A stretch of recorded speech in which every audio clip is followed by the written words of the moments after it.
এই যে এতগুলো প্রাণ গেছে, এগুলো দায়ভার কে নেবে?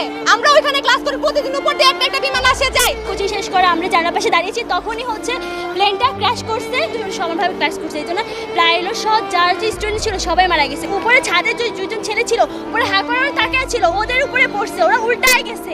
প্রায় অনেক ছিল, প্রায় 400। আগুন দেখার পরে ওখানে আর্মিরা চলে আসে, আর্মিরা খুব তাড়াতাড়ি ওখানে চলে আসে, এরপর ফায়ার সার্ভিস আসে। তো বাচ্চাটা মাথা নিচে পড়ে গেছে। ভাই এগুলা কি? আমরা ওইখানে স্ট্রাগল করতেছি যেন আমরা রোগীদেরকে ঢুকাইতে পারি ভিতরে। ওনারা একজন আসছে, একজনের সাথে আরো 50 জনের চারদিক থেকে ঘেরায় নিয়ে আসছে। কেন ভাই? উনি না আসলে কি উনি দুটো ভোট বেশি পাবে? ওনার ভোটের চেয়ে কি দুইটা জীবনের দাম বেশি না?